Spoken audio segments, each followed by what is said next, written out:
wasallam. Tentu saja juga semua yang hadir di majelis ini, baik ibu-ibu, kakak-kakak, adik-adik, anak-anak, yang semoga semuanya dirahmati dan dicintai Allah, disayangi dan disyafaati Nabi besar Muhammad sallallahu alaihi wa alihi wasallam, insyaallah. Amin ya rabbal alamin. Wanita tangguh tak mudah rapuh. Ini saya noleh belakang buat ngingetin judul. Menjadi wanita tangguh yang tidak mudah rapuh. Ini tema dari panitia nih. Kayaknya panitianya seringkali merasa kita sebagai wanita seperti ranting kering yang mudah patah, rapuh, kemudian jatuh. Enggak gitu ya. Kita semuanya adalah wanita-wanita tangguh insyaallah. Di mana letak ketangguhan kita? Saudaraku sekalian saya muliakan, bagaimana menjadi wanita kuat yang tidak mudah terpatahkan? Bagaimana menjadi wanita tangguh yang tidak mudah rapuh? Saudaraku sekalian yang saya muliakan, saya kasih tahu padamu, sebenarnya semua dari kita adalah lemah. Enggak laki, enggak perempuan, semua dari kita adalah lemah. Saudaraku sekalian yang saya muliakan, innallaha ghaniyun wa antumul fuqara. Kata Allah dalam Al-Quran, Allah lah satu yang kaya, Allah lah satu yang kuat. Kalian semua miskin, kalian semuanya lemah.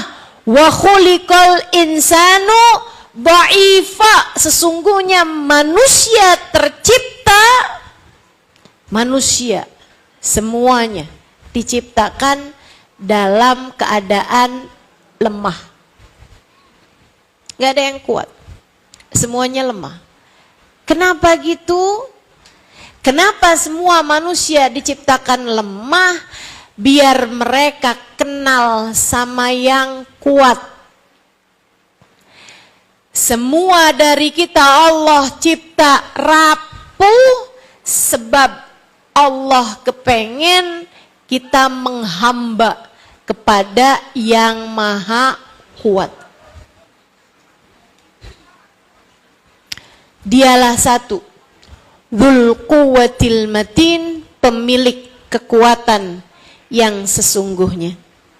Allah sendiri aja satu yang punya kekuatan. Semua makhluk, semua manusia lemah. Yang punya kekuatan hanya satu, namanya Allah.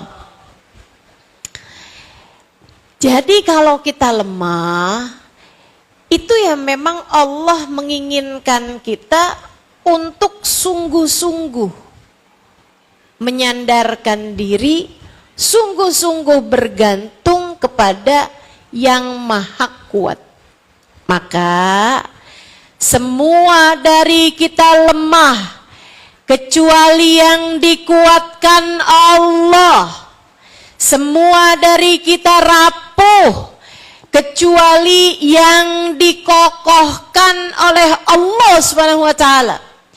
Semua dari kita tidak berdaya kecuali yang dijadikan tangguh oleh Allah Subhanahu wa taala.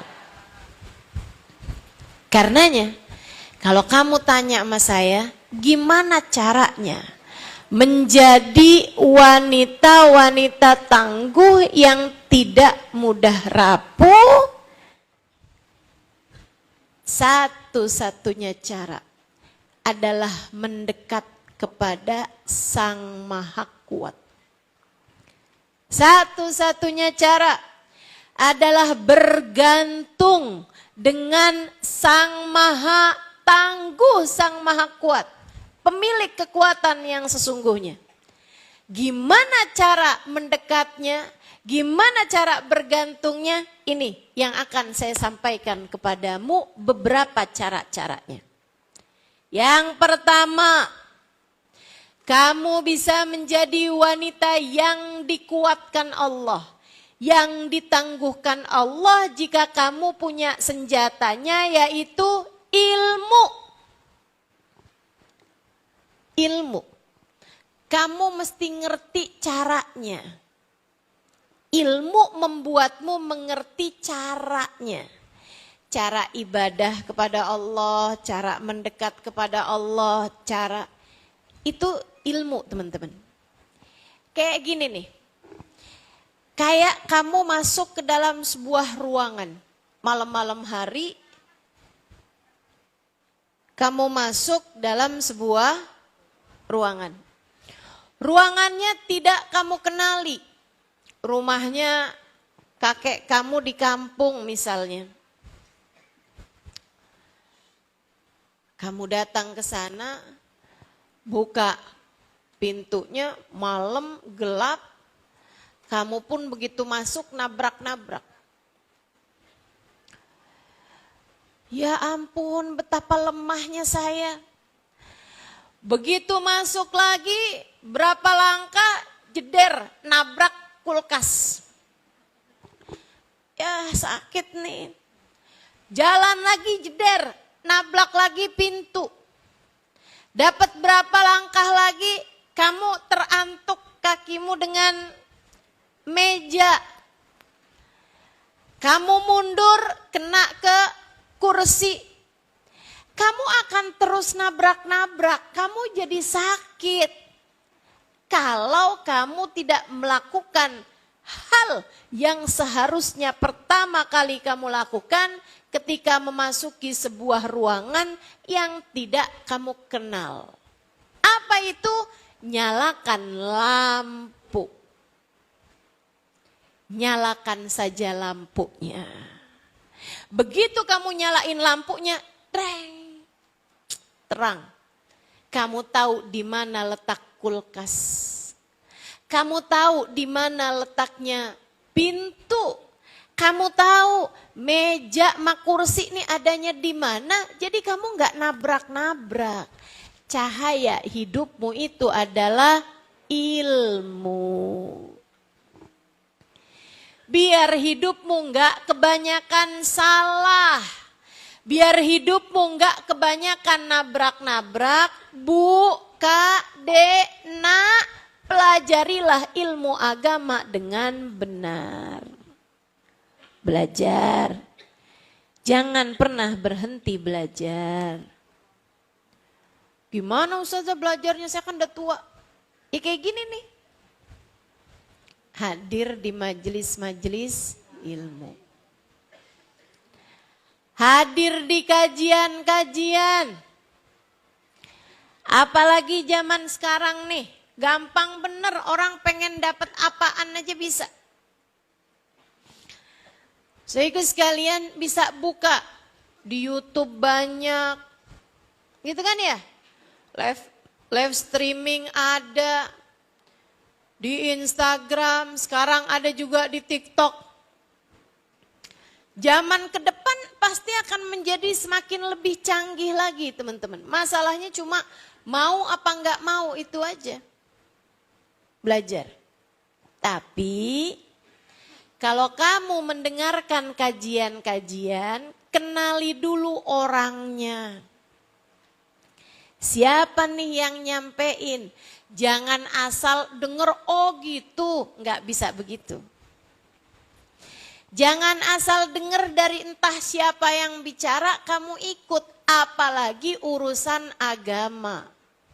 Bu, urusan obat badan aja, jangan sampai kamu berobat sama dokter gadungan. Jangan sampai kamu dikasih resep obat dari orang yang gak pernah belajar pengobatan. Nantinya jadi salah-salah. Ya kan gitu. Apalagi tentang urusan keimanan, urusan hati, urusan perjalananmu dunia sampai akhirat, urusan keselamatanmu untuk waktu yang sangat panjang. Kenali gurunya, pelajari ilmunya. Jangan sebaliknya.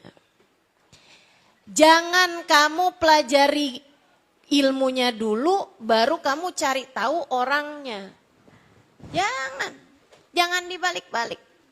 Karena kalau ibu kayak begitu tuh, nanti banyak bingungnya. Bu, jangan asal masuk pondok pesantren. Jangan asal dengerin kajian. Jangan asal ikut komunitas-komunitas. Jangan asal dengarkan. Bahkan yang pakai pangkat-pangkat di depan ataupun di belakang gitu ya. Ada LC, SAG, belum tentu sarjana alam gaib. SAG. Sehingga sekalian yang saya muliakan, enggak asal gitu aja.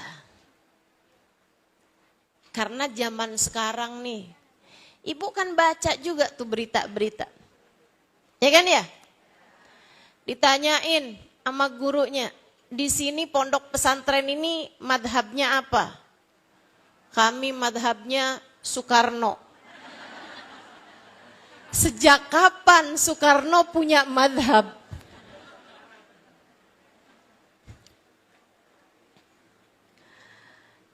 Teman-teman sekalian yang saya muliakan, nah ini mesti jelas gitu. Karena nih asal dengerin kajian, tahu-tahu dia nabinya nggak sama kita, misalnya gitu. Ada tuh yang kapan itu tahu? Ada orang-orang yang ikutan ajaran nabinya bukan namanya Muhammad, nabinya namanya Ahmad. Mirza Ghulam Ahmad dari India. Itu kan ada nabi dari India aja buat saya udah iskal. Nabi dari India kira-kira ngajarinnya apa ya?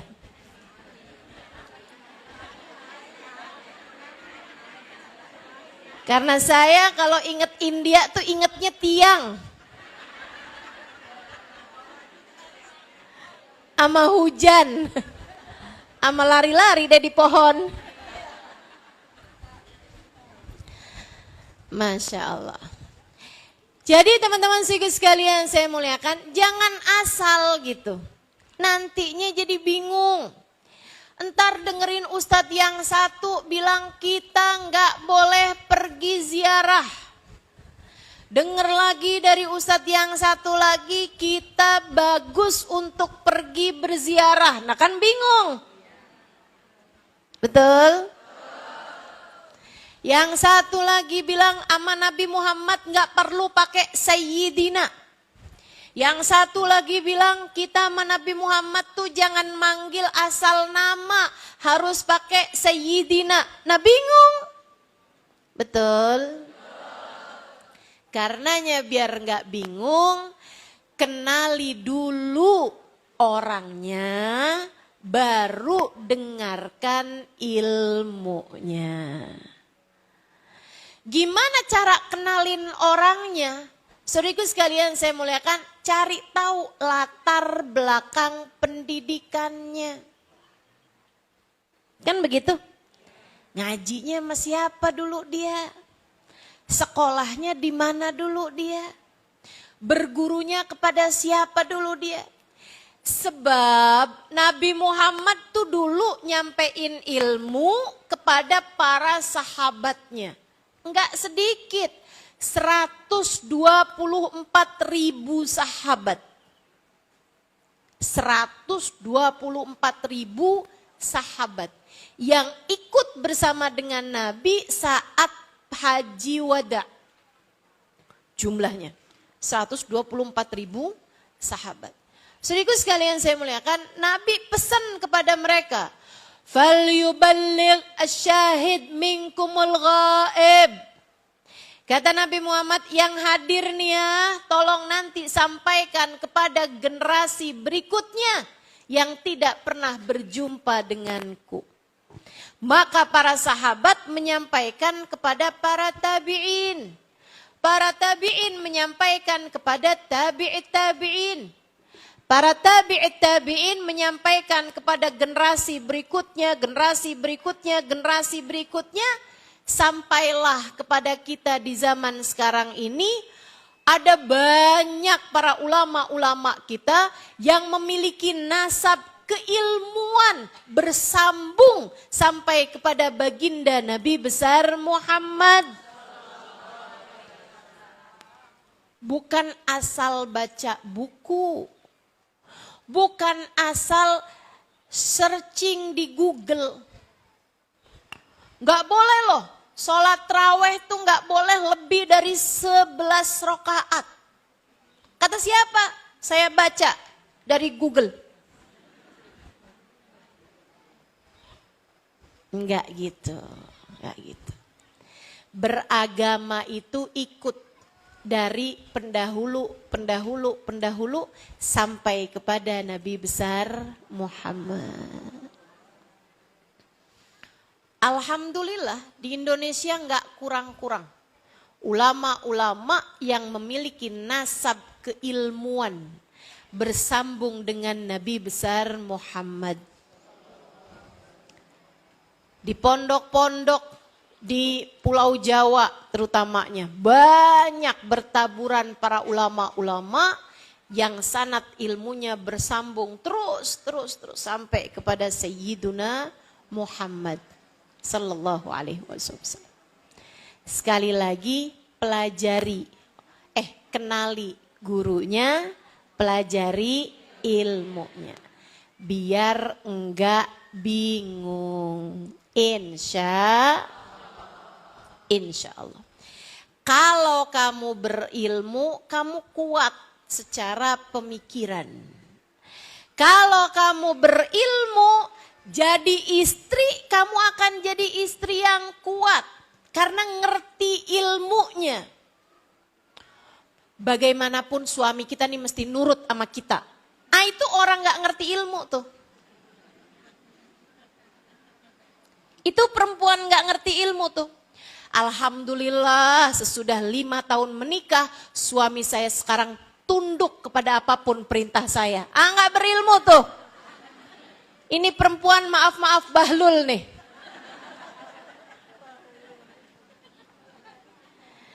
Suami saya gak pernah pegang uang, semua uangnya saya yang pegang. Dia ngerasanya dikuat begitu. Padahal tuh maaf nih cewek bahlul. Jangan jadi perempuan bahlul. Saudaraku sekalian yang saya muliakan, ibu-ibu yang gak berilmu juga begitu. Akhirnya salah-salah, akhirnya jadinya jadi perempuan-perempuan yang lemah. Bu, dirimu ini kuat, istri dan ibu yang kuat, bukan yang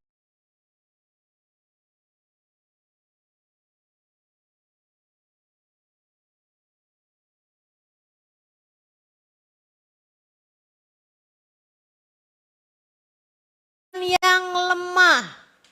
Bu, dirimu ini kuat, istri dan ibu yang kuat, bukan yang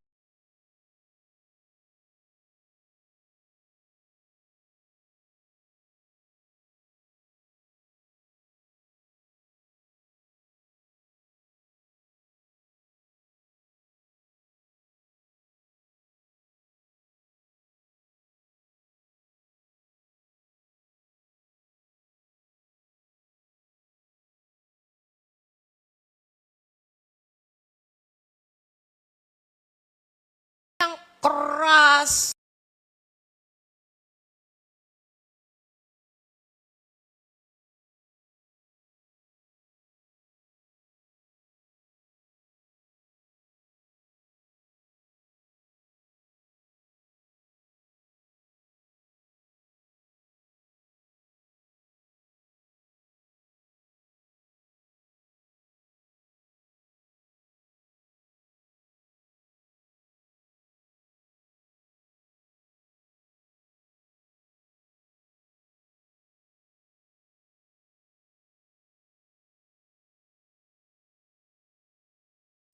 kan bukan transferan,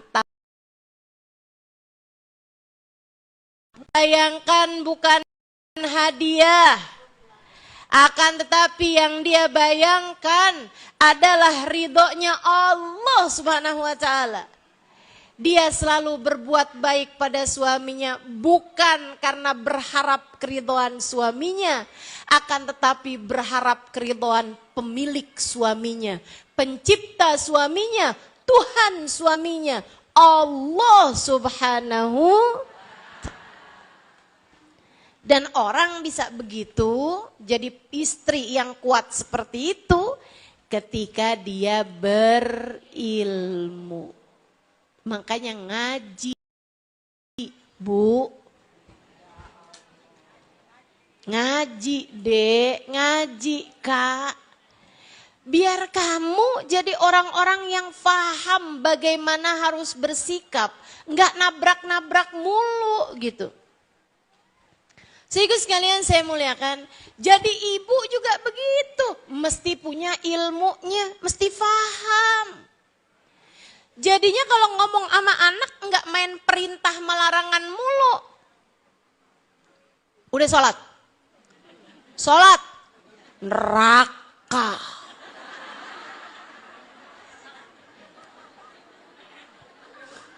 Ini model-model ibu yang tidak berilmu.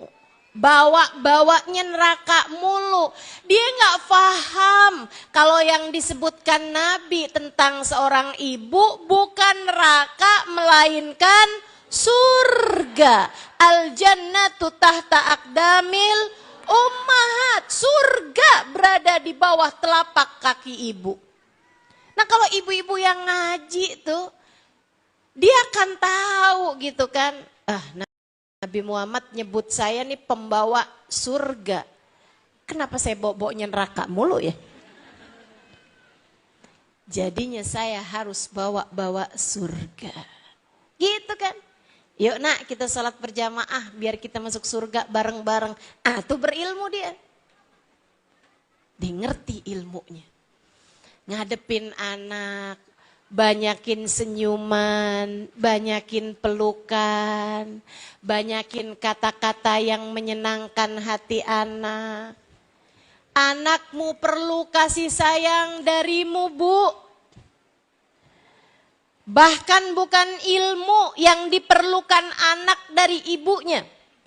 Ilmu bisa dia dapat dari guru-guru. Akan tetapi yang anak perlukan darimu adalah kasih sayang. Maka kekuatanmu wahai seorang perempuan, siapapun dirimu. Kamu seorang ibukah, kamu seorang istrikah, kamu adik jomblokah? Gitu ya. Kamu nenek-nenekkah? Semuanya kekuatanmu nomor satu ada pada ilmu. Belajar biar ngerti. Belajar biar faham apa yang harus dilakukan. Belajar biar ngerti caranya bicara yang tepat. Kepada orang yang tepat. Di waktu yang tepat. Ngomong sama suami gimana? Ngomong sama anak mesti gimana, ngomong sama saudara mesti gimana, ngomong sama temen mesti gimana, paham kalau ngerti ilmunya. Pelajarin terus belajar. Ngerti caranya sholat, ngerti caranya tahajud, ngerti caranya puasa. Ngerti, nih hari saya mesti sholat apa enggak sholat. Ngerti kapan waktunya mandi menstruasi. Faham berbagai macam urusan. Kenapa? Karena berilmu. Jangan pernah berhenti belajar. Saudaraku sekalian, jangan pernah berhenti belajar. Itu nomor satu. Kekuatanmu yang nomor satu terdapat pada ilmu. Yang kedua, iman. Kekuatanmu ini kamu jadi nggak rapuh kalau kamu punya iman. Apa maksudnya iman? Saya beriman kok Ustazah. Saya beriman Ustazah. Ustazah tanya ada siapa Tuhan saya? Saya tahu jawabnya. Kan begitu. Bukan berarti kamu kalau dibilang Tuhanmu siapa Allah, Nabimu Nabi Muhammad kamu sudah beriman. Gak gitu. Gak gitu. Iman bukan tentang ucapannya lisan. Iman bukan sekedar ucapan lisan. Iman adalah apa yang ada di dalam hatimu tentang keyakinan-keyakinanmu. Yakin bahwa hanya Allah lah pengendali hidup kita. Bukan suami, bukan orang tua. Yakin bahwasanya pengendali hidup kita hanya satu, namanya yang bikin sehat hanya satu, namanya yang bikin sakit hanya satu, namanya yang menghendaki kehidupan hanya satu, namanya yang menciptakan kematian, menentukan kematian hanya satu, namanya Allah Subhanahu wa ta'ala. Disitulah iman. Makanya kalau ada orang bilang, waduh suami saya mau pensiun. Gimana ya cara saya makan? Ini gak beriman nih. Gak beriman. Suami saya mau pensiun tahun depan. Waduh gimana nih cara kami hidup? Ini gak beriman. Terigu sekalian, orang yang menista agama, maaf, bukan hanya mereka yang ngebakar Quran. Itu iya. Orang yang menista agama bukan hanya orang-orang yang misalnya dia bakar Al-Quran, dia ngata-ngatain tentang Nabi Muhammad, itu iya. Betul teman-teman saya sekalian. Akan tetapi kamu ragu-ragu. Minggu depan makan apa? Kamu ragu-ragu. Bagaimana nasibmu 2 hari yang akan datang? Kamu ragu-ragu terhadap rezekimu besok lusa. Kamu sampai menuntut-nuntut suamimu untuk urusan rezekimu. Hati-hati. Keraguanmu itu mempertanyakan keimanan di dalam hatimu. Saudaraku sekalian yang saya muliakan, jangan sampai kamu terhitung tidak beriman kepada Allah karena kamu ragu-ragu terhadap urusan rezeki terutamanya. Bu, jodoh, rezeki, mati, itu statusnya sama. Sama-sama di tangan Allah. Allah semua yang ngatur, nggak ada siapapun. Makanya jangan suka nanya sama adik-adik jomblo kapan nikah. Dia nggak tahu. Nah sesuatunya di tangan Allah, mana dia tahu bu. Yang undangan udah disebar aja kalau Allah tidak menghendaki bisa gagal. Langsung tuh adik-adik betul.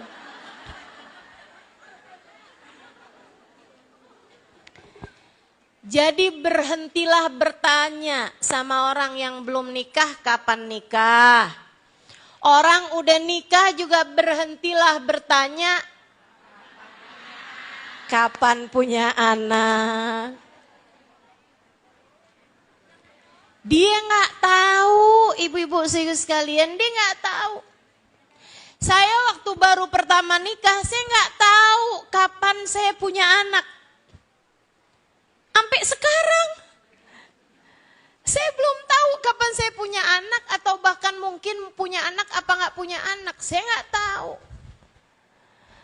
Maka sebagaimana saya nggak tahu, kamu nggak tahu, jangan pernah nanya sesuatu yang nggak ada siapapun tahu jawabannya.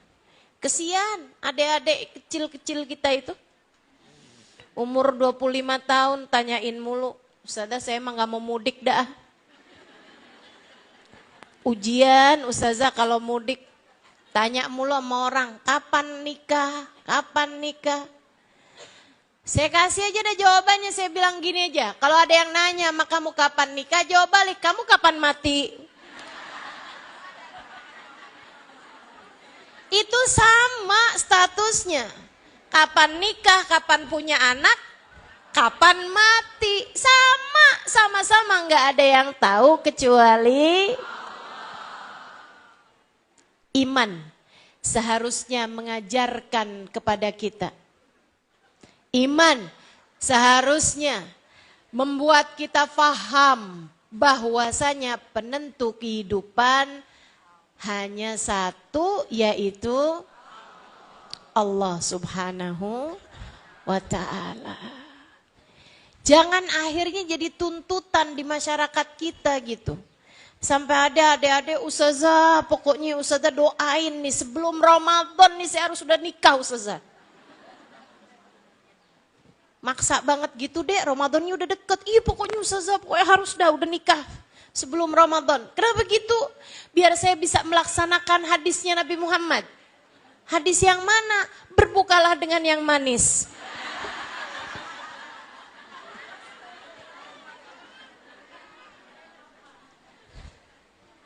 Berarti doanya mesti panjang nih, Allah kasih kepada saya jodoh yang manis. Lebih panjang lagi kan.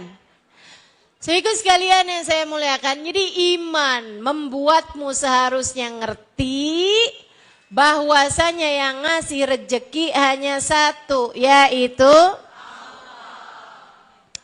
perempuan yang beriman jadi perempuan kokoh. Perempuan beriman jadi perempuan tangguh. Perempuan beriman jadi perempuan-perempuan yang kuat. Dia akan kuat untuk berbilang sama suaminya, Bang, tenang, kamu mau keluar rumah tiap hari untuk bekerja, silahkan. Abangku sayang, tapi kamu harus tahu, saya kuat untuk tiap hari makan itu aja. Saya kuat untuk hari-hari pakai baju itu aja. Saya kuat untuk bisa menjalani kehidupan dengan sederhana. Tapi saya nggak kuat kalau di akhirat nanti harus masuk dalam neraka. Maka abangku sayang, silahkan bekerja. Tapi jangan pernah bawa harta haram masuk dalam rumah kita. Itu perempuan kuat tuh. Perempuan kuat. Dia tidak akan mau ada uang haram masuk dalam kepemilikannya. Kenapa? Harta haram masuk dalam rumah. Artinya Allah Subhanahu wa ta'ala akan jadikan rumah tangga tersebut hancur karena keharaman yang mereka masukkan dalam rumah tersebut.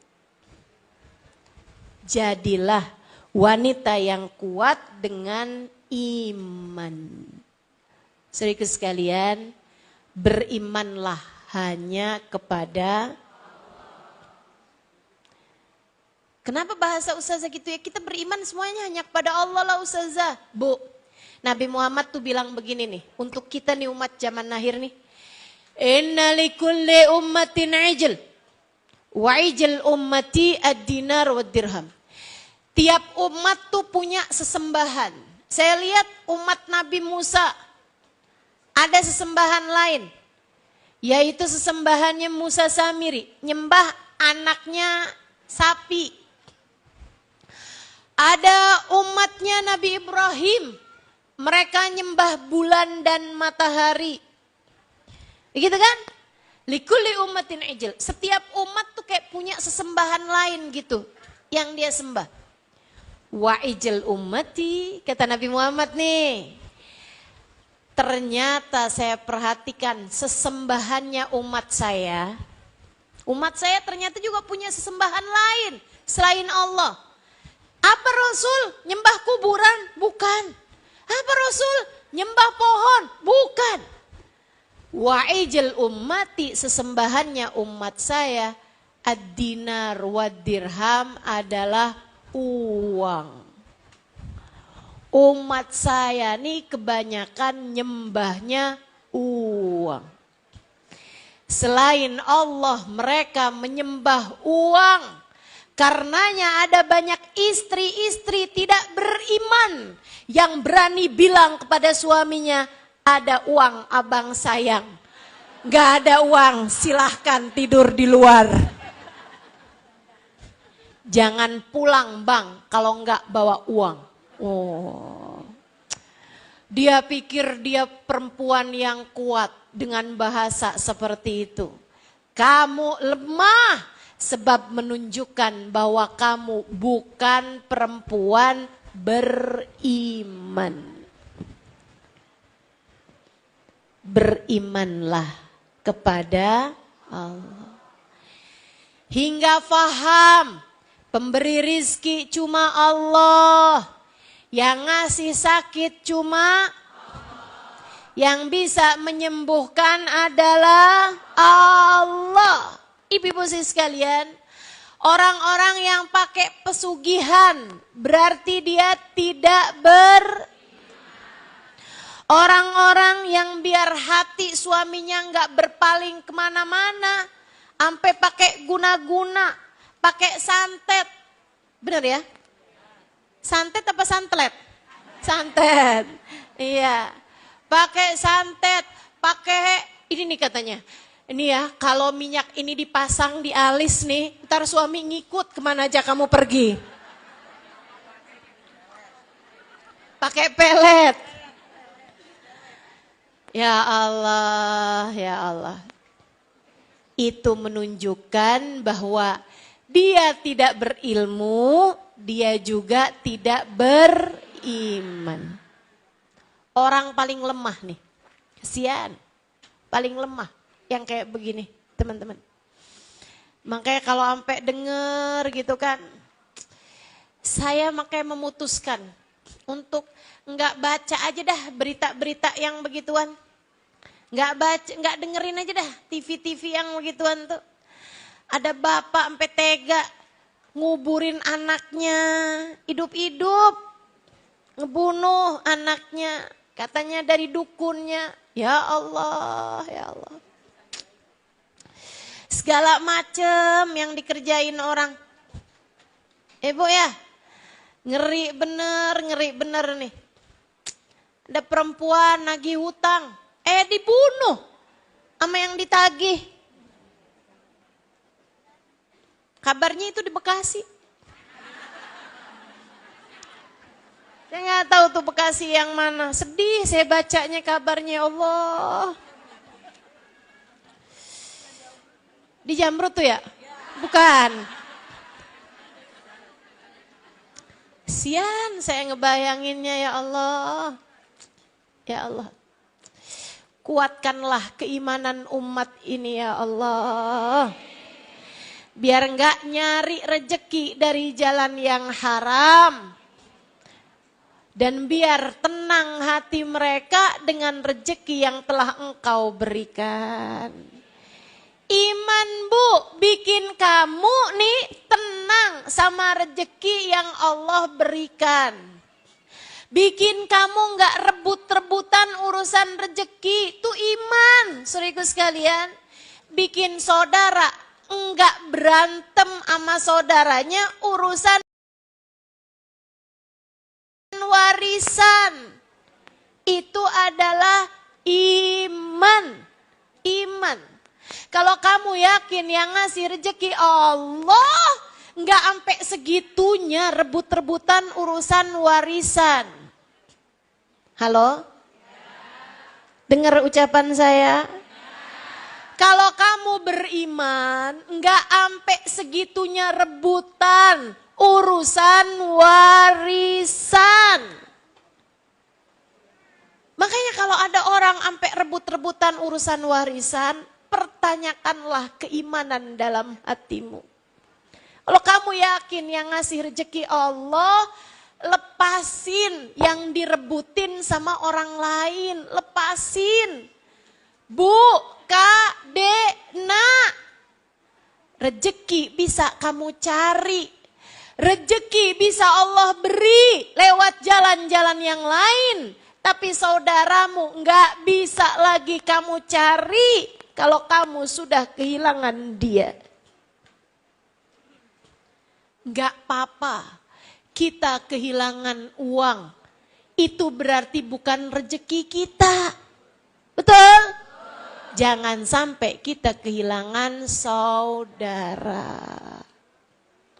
Jangan sampai kamu mau kehilangan saudara hanya karena untuk mendapatkan uang yang tidak seberapa. Banyak ustazah masalahnya uangnya. Menurut saya nggak seberapa. Karena uang tubuh seberapapun jumlahnya masih bisa kapan waktu Allah beri lewat jalan-jalan yang menyenangkan. Nggak usah sampai segala direbutin. Itu nunjukin kalau iman kamu yang jadinya tidak seberapa. Sampai sini paham? Kalau Allah lihat kamu mudah melepaskan harta yang diperebutkan, Allah akan mudah memberikan kepadamu ganti harta yang menyenangkan. Percaya saya nggak lagi doa, tapi saya sedang membuat statement, nggak usah diaminin. Saya sedang membuat sebuah pernyataan yang tidak akan terbantahkan. Kalau kamu melepaskan harta-hartamu yang orang lain perebutkan, lepasin dengan hati yang lega, Allah akan gantikan untukmu uang, harta dengan cara-cara yang mudah. Dengan cara-cara yang membuatmu juga menyenangkan untuk mendapatkannya.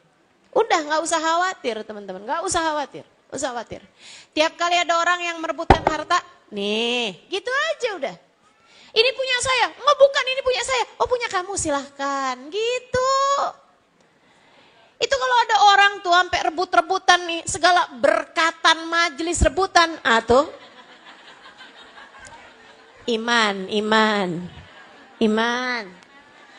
Jadi sekalian, di acara prasmanan rebutan rendang, iman. Rezeki mah nggak kemana. Kalau nggak sampai kepadamu, itu artinya bukan rezekimu.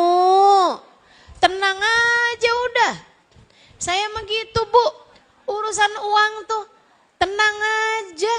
Ibu-ibu sekalian, usah aja tenang, uangnya banyak. Sekarang, dulu mah uang saya nggak banyak ibu-ibu sekalian. Saya biasa aja nggak punya duit. Tahunan saya nggak punya uang, teman-teman saya sekalian. Saya tahunan ada dalam masa nggak punya uang sama sekali. Nggak masalah, nggak apa-apa. Nih sampai sekarang segini gede. Nggak pernah saya nggak makan, nggak pernah saya susah hidupnya hanya karena uang. Bertahun saya nggak pernah pegang uang berapa hari, bertahun nggak pegang uang tuh bertahun. Dan santai hidup saya, biasa-biasa aja. Antara punya uang nggak punya uang, nggak kelihatan jauh bedanya. Ibu liatin saya, ibu tahu nggak saya kapan punya uang, kapan nggak punya uang? Nggak tahu bukan? Yang kenal saya udah lama nih, yang dari 10 tahun, dari 20-an tahun. Itu pasti itu sebenarnya di masa-masa itu banyak kali saya nggak punya uang, banyak kali juga saya punya uang. Orang masa tahu nih Ustazah Halimah nih kelihatan mukanya nih nggak punya duit nih. Ada. Biasa-biasa aja ibu-ibu saya sekalian. Ya kayak gini inilah penampilan saya dari dulu juga. Gak terlalu banyak bedanya. Gak usah khawatir. Gak usah khawatir. Segala kamu ngerasa, wah nanti ini gimana hidup saya nih. Kalau saya gak punya uang, gimana nih hidup saya nih. Kalau suami saya nih berhenti kerja, wah gimana nih saya nih. Kalau usaha saya gagal di sini nih. Saya makan apa nih? Nanti nih anak-anak saya nih gimana sekolahnya nih. Anak saya gimana makannya nih. Untuk nanti bulan depan kalau suami saya menceraikan saya. Bla bla bla. Itu ya, itu perkataan-perkataan seperti itu. Pemikiran-pemikiran seperti itu adalah fata morgana. Adalah bisikan-bisikan setan yang disampaikan kepada pikiranmu, bisikan-bisikan setan yang disampaikan kepada hatimu. Berimanlah kepada Allah. Innallah huwar-razzaq dzul quwwatil matin. Ini lampu kayak mendingan matiin aja dah.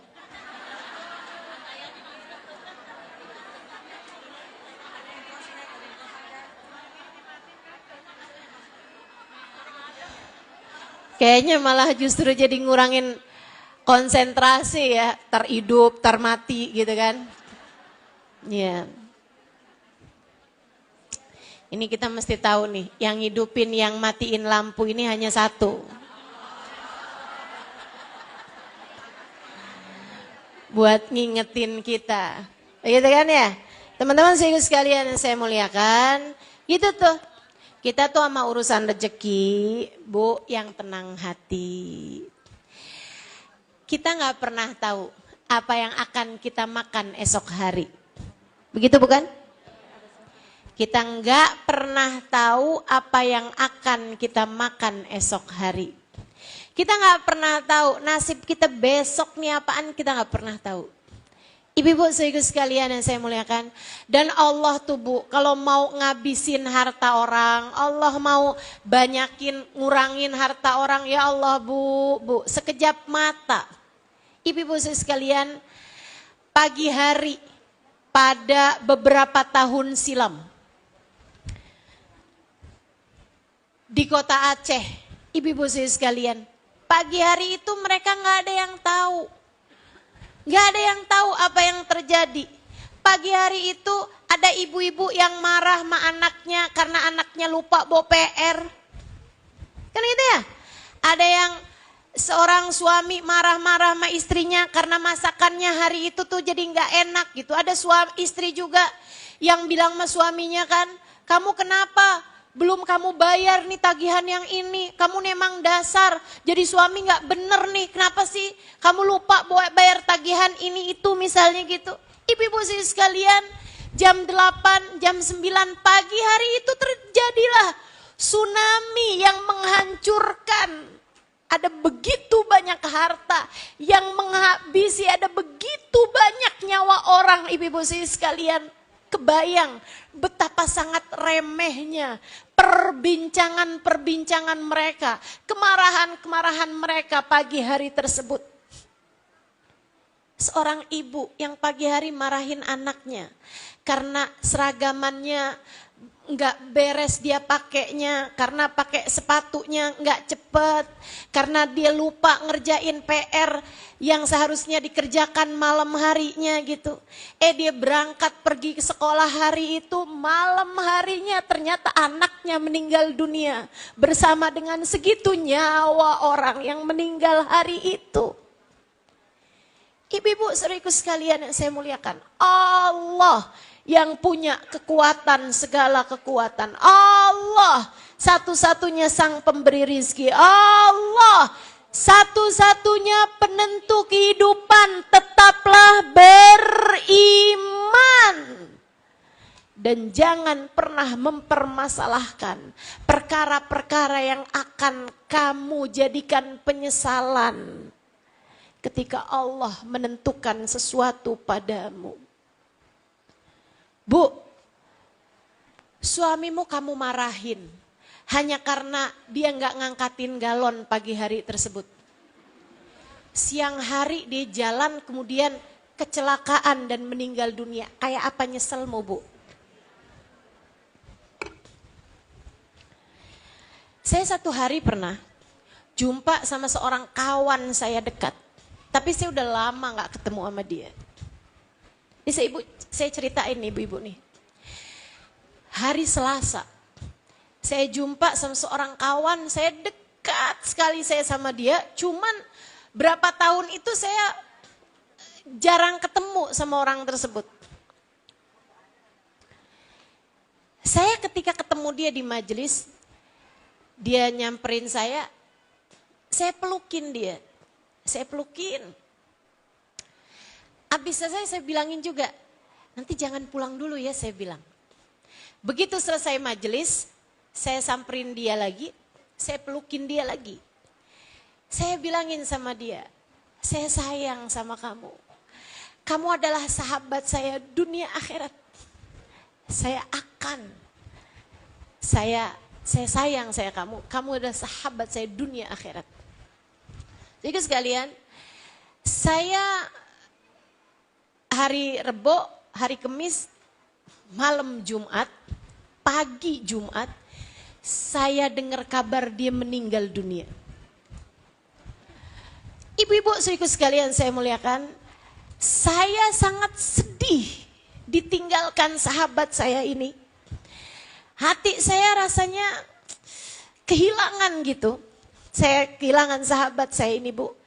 Akan tetapi saya tidak menyesal karena kalimat terakhir yang saya sampaikan kepadanya adalah saya sayang sama kamu, kamu sahabat saya dan saya tidak akan pernah meninggalkan kamu dunia akhirat. Ibu-ibu saya sekalian, dari situ saya belajar, Halimah, jangan pernah ngomong gak bagus. Jangan pernah mau ucapanmu menyakiti siapapun.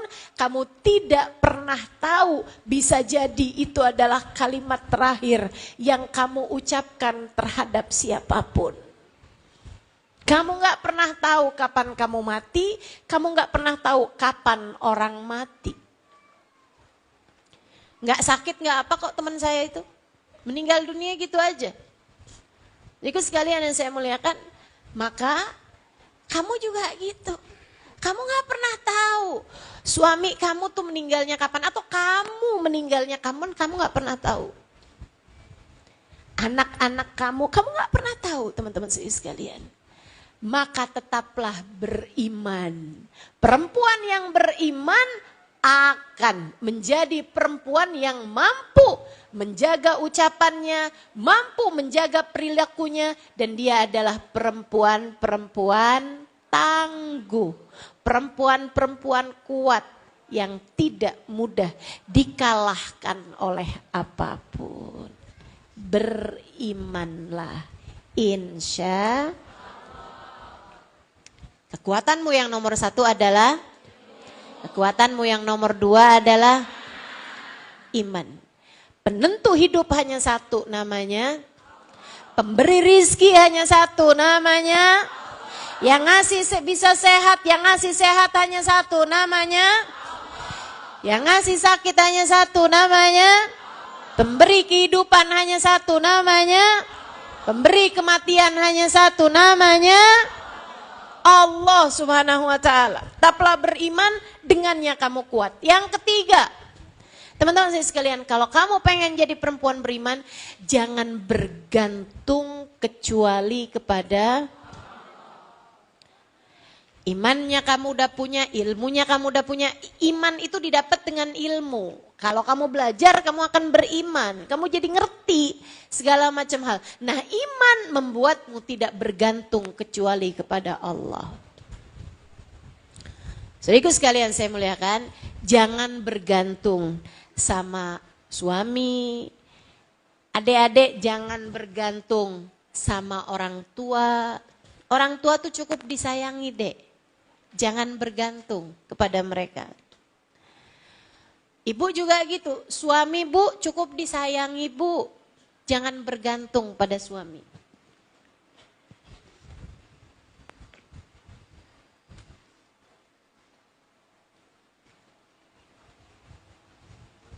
Para ibu yang pada punya anak, anakmu cukup disayangi. Jangan bergantung pada anak. Nih, ada banyak orang suka ngomong kayak gini nih. Kamu sama anak tuh mesti yang baik. Sebab anak adalah investasi masa depan. Kamu urusi anak sekarang, nanti di saat kamu tua anak-anakmu mengurusimu. Benarkah ucapan seperti itu? Enggak benar. Enggak benar. Enggak benar. Jangan bergantung sama anak. Ibu-ibu sekalian, jangan berpikir bahwa nanti saya akan bergantung sama anak saya di masa dewasa atau di masa saya tua gitu. Enggak ada, Bu. Dari kita lahir, kita ini udah Allah jadikan pengendali hidup kita, semuanya adalah Allah SWT. Ngapain gantungan sama selain Allah? Ibu, adakah di antaramu mau gantungan sama kaleng kerupuk? Nih ya, marilah kita bersandar. Sandaran itu Bu sama tembok. Sebab kamu tahu tembok kuat. Sama tiang, kamu tahu tiang kuat. Tapi adakah di antaramu yang mau, saya sandaran sama kaleng kerupuk? Ya rubuh. Betul? Suami kamu tuh kaleng kerupuk. Walaupun jangan bilangin sama suaminya ya. Mulai sekarang saya nggak akan lagi bersandar kepadamu Bang. Kenapa gitu? Kata Ustazah Halimah, kamu adalah kaleng kerupuk. Maksud saya, kamu sama dia sama-sama lemahnya. Sama-sama tidak berdayanya. Sama-sama. Siapa yang bilang kalau suami itu adalah pemberi rezeki? Enggak ada, Bu. Pemberi rezeki cuma satu. Namanya Allah. Kamu sama suami sama-sama tukang makan rezeki. Tukang makan rezeki. Yang ngasih rezeki satu. Allah SWT. Dek, orang tuamu sama kamu. Sama-sama tukang makan rezeki. Pemberi rezeki hanya satu. Namanya Allah. Jadi saat suamimu pergi, kamu gak usah khawatir. Yang pergi adalah tukang makan rezeki. Sang pemberi rezeki tetap ada, yaitu ibu-ibu yang suaminya meninggal. Sedih boleh, tapi takut nggak punya rezeki, jangan.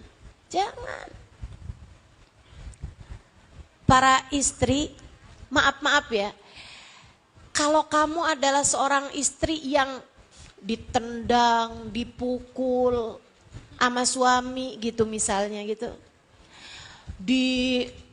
Ditonjokin, jadi samsak tinju dah pokoknya. Gitu kan, ditampar, dikatain segala macem gitu. Ibu-ibu saudaraku sekalian yang saya muliakan, itu tuh dalam kondisi kalau keamananmu tidak terjamin, maksudnya kamu mengkhawatirkan urusan keselamatan dirimu, itu sudah dalam keadaan yang kamu boleh untuk bercerai. Kamu gak usah takut tuh, udah wah suami mengancam nih, apalagi dia mabuk gitu kan. Biasa mabok, kalau mabok mukulin kamu, kalau mabok bisa nendang kamu misalnya gitu. Buruan cari keselamatan, tinggalkan suamimu, bawa anakmu kalau kamu emang udah sempet punya anak. Teman-teman saudaraku sekalian, tinggal di tempat yang aman, suami kamu tinggalkan, gugat cerai kepada suami model seperti itu. Jangan sampai, Ustazah, kalau saya bercerai dari dia, saya makannya dari mana? Nih. Kamu lupa, bahkan dari sejak kamu berada dalam rahim ibumu, Allah sudah sampaikan kepadamu rezekimu. jangan bergantung kepada suami. Berarti boleh ya Ustazah, saya digampar suami saya langsung tuntut cerai gitu. Baru sekali Ustazah, itu juga karena saya duluan yang gampar dia. Ya jangan.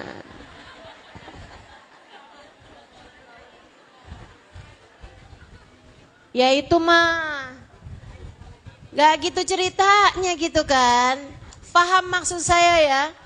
Saya sangat tidak menyarankan adanya perceraian. Ibu-ibu kalau biasa dengar kajian-kajian saya, ibu akan paham bahwa saya sangat menjaga hubungan pernikahan jangan sampai terjadi perceraian. Sampai-sampai di kalangan teman-teman tuh bilang, kalau kamu sedang bermasalah sama suami dan kepengen cerai, jangan tanya Ustazah Halimah. Kalau kamu nanya mau Ustazah Halimah, kagak jadi cerai dah. Saya sangat tidak menyarankan perceraian. Tapi ibu-ibu harus tahu bahwasanya jangan bergantung sama suami. Kalau kamu punya suami yang sampai membuatmu tidak aman terhadap keselamatan dirimu atau anak-anakmu, pergilah darinya dan tidak usah khawatir terhadap kepergian dia. Yang pergi adalah tukang makan rejeki, bukan pemberi rejeki. Pemberi rejeki hanya satu, namanya Allah. Gak usah khawatir terhadap hal itu. Jadi kalau kamu punya anak, anakmu sudah bersuami, terus kamu lihat anak kamu tiap kamu datang ada aja memar di muka, gitu ya, memar di badan. Tuh kamu harus tanyain, ini kenapa nak? Nggak apa-apa mah, mukanya sedih-sedih gitu. Kenapa? Tanya dari hati ke hati. Dari suami kamu ya, kamu dipukulin ya? Iya mah. Kamu jangan bilang ya udah nak yang sabar ya nak ya. Gak apa-apa nak, tenang. Buat istri-istri yang sabar itu ada jaminan surga dari Allah Ta'ala. Ibu itu sama aja dengan kamu meletakkan pedang, pisau ke dalam tubuh anakmu. Bukan begitu bahasanya sabar. Itu bu, kalau ibu kayak begitu itu namanya bukan sabar tapi bodoh. Kebodohan itu tipis batasnya dengan kesabaran. Taunya dari mana Ustazah, yang mana yang sabar, yang mana yang bodoh? Pelajarilah ilmunya. Kalau kamu sampai membahayakan keselamatan dirimu dan kamu tetap bertahan di situ, itu namanya bodoh, bukan sabar. Bukan sabar, ibu-ibu sekalian. Tapi kalau suami pulang, terus bilang maaf ya, hari ini nih kita nggak dapat uang nih. Saya ngojek hari ini nih uangnya cuma dapat sekian doang nih, cuma 30.000. Terus kamu bilang, iya nggak apa-apa kok. Itu bodoh apa sabar? Sabar. Ini udah tambah pinter nih orang Bekasi nih.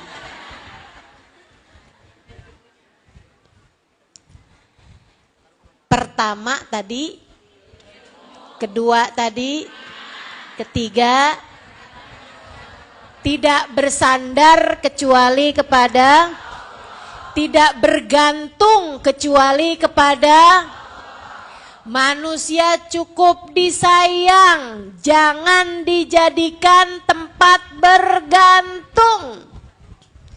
Cukup disayang. Suamimu cukup kamu sayang. Orang tuamu cukup kamu sayang, jangan bergantung sama mereka. Suamimu cukup kamu sayang, jangan bergantung sama suami. Anakmu cukup kamu sayang, jangan bergantung sama anak. Kamu punya guru, cukup kamu sayang, jangan bergantung sama gurumu. Siapapun gak ada yang kuat dijadikan sebagai tempat gantungan. Kamu kerja misalnya gitu ya, kamu punya bos, bosmu cukup kamu sayang, jangan bergantung. Semua orang nih cukup kamu sayang, jangan bergantung. Gak ada yang kuat buat digantungin. Kesian sama kamu, kesian sama dia. Teman-teman saudariku sekalian, kesian. Semuanya lemah, tidak ada yang cukup untuk dijadikan sebagai tempat bergantung. Bergantung hanya satu kepada Allah. Kemudian yang keempat, saudaraku sekalian, kekuatanmu. Sesudah kamu tahu tidak ada tempat bergantung kecuali Allah, yang berikutnya adalah doa. Disitulah letak ketangguhanmu. Disitulah letak kekuatanmu. Jangan jauh-jauh dari doa. Doa. Kamu bergantung hanya kepada Allah, nah cara gantungannya gimana nih? Allah ulurkan tali, namanya doa. Ud'uni astajib lakum. Mintalah padaku, kata Allah, aku akan ijabah. Doa, minta yang serius. Kalau doa tuh yang serius, jangan cuma Rabbana atina fid dunya hasanah fil akhirati hasanah wa qina adzabannar. Ini nih gak serius doanya, yang akhirnya Allah juga gak serius ijabahnya. Bu, doa itu kayak anak nangis. Kamu berdoa minta kepada Allah, mirip sama kamu denger anak nangis. Allah mengijabah tuh, kayak kamu denger suara anak nangis. Kalau ada anak, kamu nih lagi sibuk nih di belakang nih, di dapur. Lagi masak gitu ya, sambil dengerin kajian saya, live streaming, gitu. Ada anak nangis gini nih.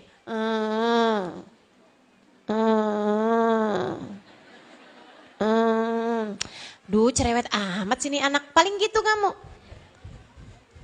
Kamu punya anak, dia nangis tapi nangisnya kayak gitu.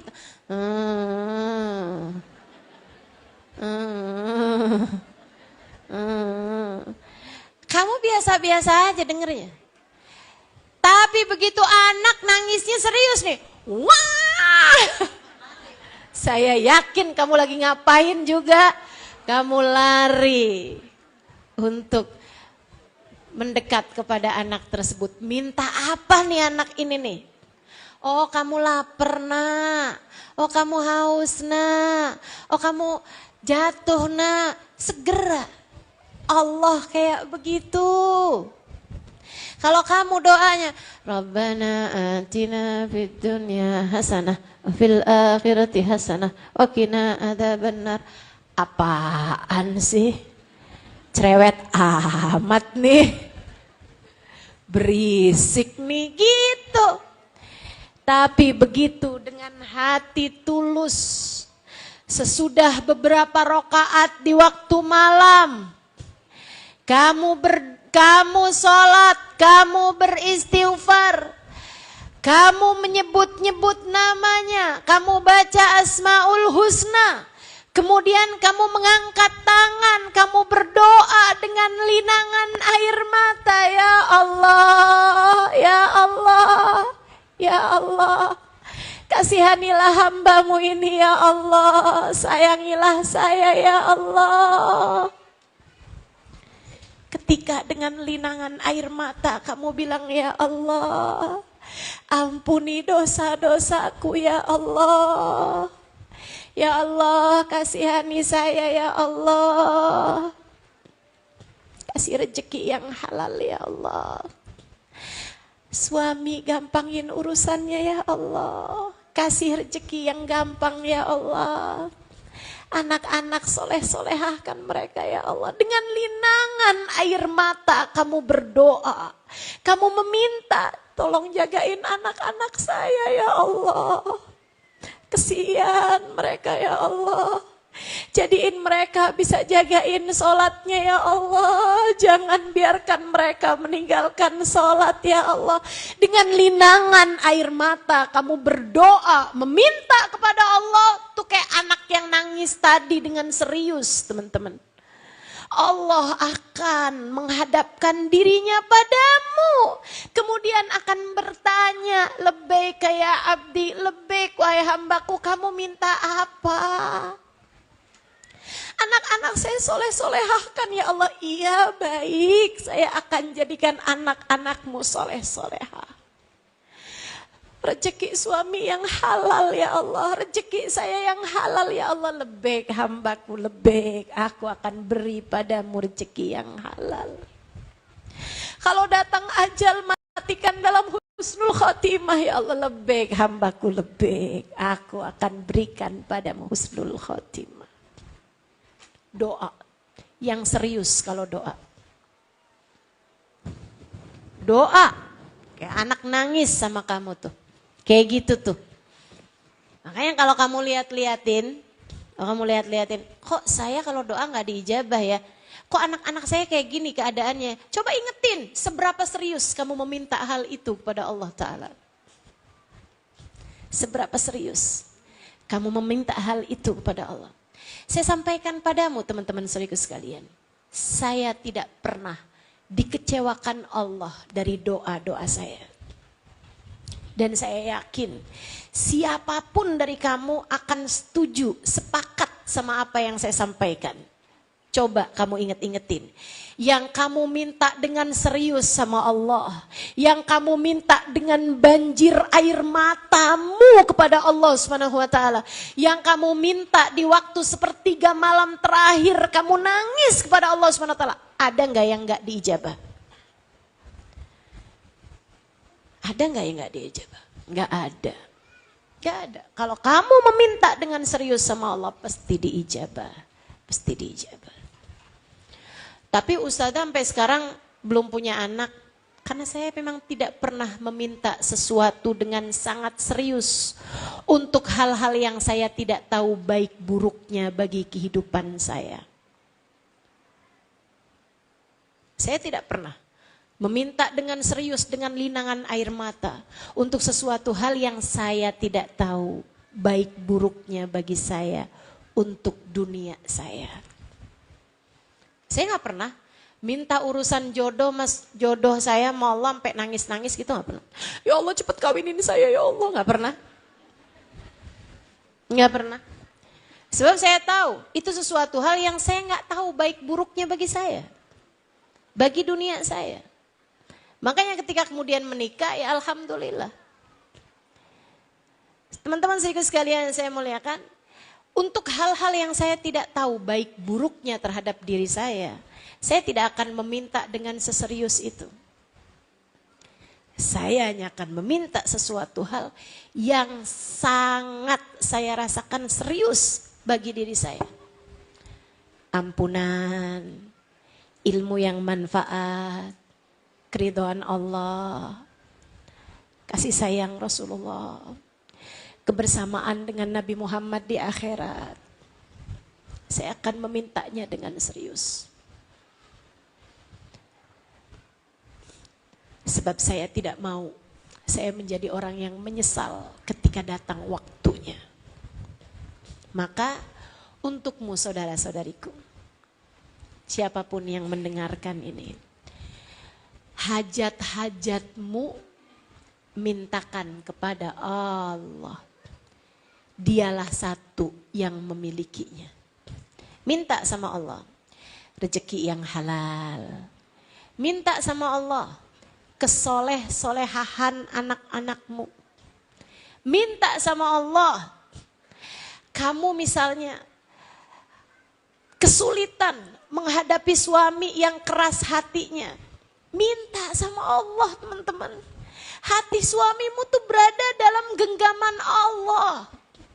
Kamu kesel ngadepin suami yang pelit, misalnya gitu. Saudaraku sekalian, daripada kamu nangis, minta sama suami, ayo dong bang tambahin transferannya. Kamu menghina-hinakan dirimu di hadapan manusia, jangan mau. Terus mesti gimana dong saya Ustazah? Minta sama yang punya. Hati suami kamu tuh punyanya Allah. Atau sekalian, nih lebih enak lagi saya kasih tahu kamu. Kamu kesel sama suami kamu yang pelit. Lebih baik gini aja. Kamu minta rejeki sama Allah Subhanahu wa taala tanpa lewat suamimu. Enak.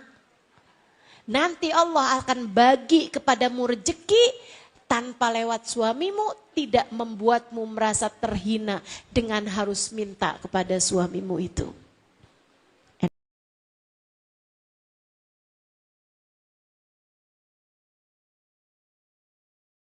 Enak apa enggak? Tapi saya enggak kerja, Ustazah. Kamu pikir rezeki itu Allah kasih kalau kamu kerja? Allah tuh punya ribuan cara, bahkan jutaan cara buat ngasih rezeki kepada hambanya. Tiba-tiba ada yang ngasih, tiba-tiba kamu nunjukin rumah buat orang, tahu-tahu laku, tahu-tahu dia ngasih persenan. Ada segala macam cara tempat Allah memberi rezeki, teman-teman saya sekalian.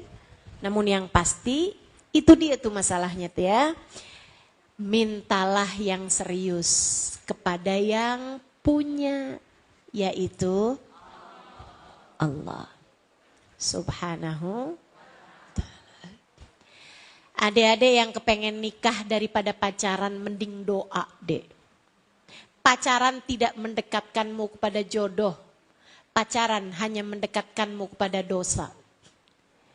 Kalau kamu kepengen jodohmu dekat, minta sama yang punya. Minta yang di tangannya lah, dalam genggamannya lah jodoh tersebut berada, yaitu Allah Subhanahu wa ta'ala. Enak kalau udah urusannya sama Allah tuh segala-gala enak. Nyaman, hatimu lega, kamu gak kebanyakan dosa sama orang, kamu tetap bisa berbuat baik sama orang, kan gitu ya. Nah tuh, yang keempatnya adalah doa. Yang terakhir, tambahan bagimu untuk menjadikan kamu adalah perempuan yang tangguh, yang dekat sama Nabi Muhammad, banyakin sholawat. Kuat kamu. Kuat. Dah tuh, 5 hal itu kamu punya, kamu menjadi perempuan-perempuan yang takkan terkalahkan oleh keadaan apapun.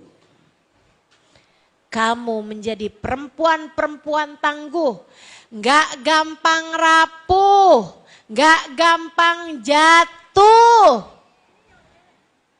Kamu jadi perempuan-perempuan yang melangkah di atas muka bumi dengan ringan.